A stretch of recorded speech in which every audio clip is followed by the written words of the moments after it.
कभी कभी जिंदगी हमें एक ऐसे मोड़ पर लाके खड़ा कर देती है जहां एक तरफ हमारे सबसे बड़े सपने होते हैं और दूसरी तरफ हमारी जिम्मेदारियां।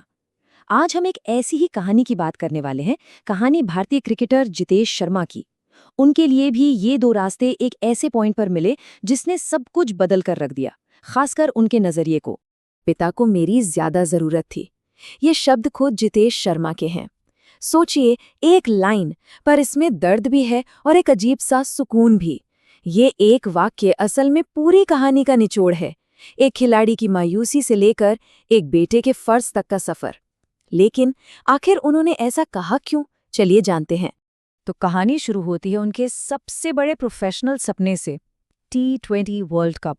अरे, ये वो स्टेज है जहां हर क्रिकेटर अपने देश के लिए खेलने का सपना देखता है ना?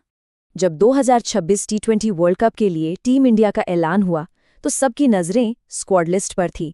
लेकिन उस लिस्ट में से एक नाम, एक जरूरी नाम, गायब था। विकेटकीपर बल्लेबाज जितेश शर्मा का। उनके लिए ये एक बहुत बड़ा झटका था। वो सपना जो वो देख रहे थे, वो सच होने से पहले ही जैसे टूट गया। वजह ये थी कि सेलेक्टर्स ने जबरदस्त फॉर्म में चल रहे ईशान किशन को उन पर तरजीह दी। अब देखिए, प्रोफेशनल तौर पर ये एक बहुत निराशाजनक पल था। जितेश ने खुद माना कि भाई इंसान है तो शुरुआत में बुरा तो लगा, लेकिन शायद किस्मत ने उनके लिए कुछ और ही प्लान बना रखा था। वो अभी अपने करियर की इस निराशा से जूझ ही रहे थे कि उनकी निजी जिंदगी में एक बहुत बड़ा तूफान आने वाला था। और ये कोई छोटा मोटा तूफान नहीं था, ये एक ऐसा तूफान था जिसके आगे वर्ल्ड कप छूटने का गम बहुत बहुत छोटा लगने वाला था।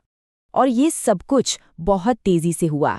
एक तरफ करियर का झटका लगा और कुछ ही हफ्तों के अंदर उनकी जिंदगी का सबसे बड़ा नुकसान हो गया।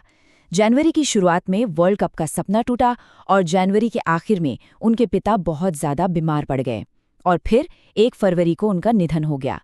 इतने मुश्किल वक्त ने उन्हें जिंदगी को एक बिल्कुल नए नजरिए से देखने पर मजबूर कर दिया। और यहीं पर कहानी में वो मोड़ आता है जो इसे सिर्फ एक क्रिकेट स्टोरी नहीं रहने देता। ये एक क्रिकेटर की कहानी से ज्यादा एक बेटे की कहानी बन जाती है। ये शब्द जितेश के हैं। उन्हें अचानक ये एहसास हुआ कि अगर वो वर्ल्ड कप के लिए चुन लिए गए होते तो शायद अपने पिता के साथ उनके आखिरी दिनों में रह ही नहीं पाते।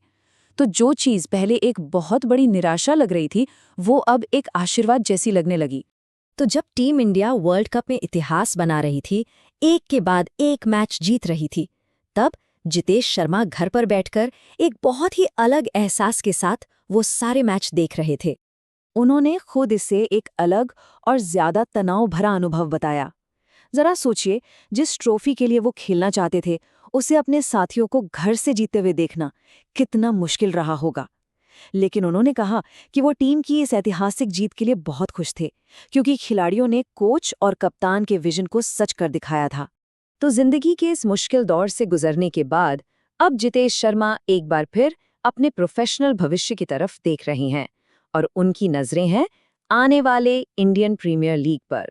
और हमें ये बिल्कुल नहीं भूलना चाहिए कि वो कितने जबरदस्त खिलाड़ी हैं। पिछला सीजन याद है, रॉयल चैलेंजर्स बेंगलोर की जीत में एक फिनिशर के तौर पर उन्होंने क्या कमाल की भूमिका निभाई थी। ये आंकड़े देखिए, 11 पारियों में 261 रन और स्ट्राइक रेट 176 से भी ज्यादा का, मतलब तूफानी अंदाज। और ये आगे बढ़ने की सोच सिर्फ जितेश की नहीं, बल्कि उनकी पूरी टीम की है। आरसीबी के सीईओ ने साफ कहा है, हम ट्रॉफी का बचाव नहीं कर रहे, हम उसे फिर से जीतने के लिए खेल रहे हैं। ये होती है एक चैंपियन टीम की मानसिकता। तो आखिर में जितेश शर्मा की कहानी हमें एक बहुत गहरे सवाल पर लाकर छोड़ देती है।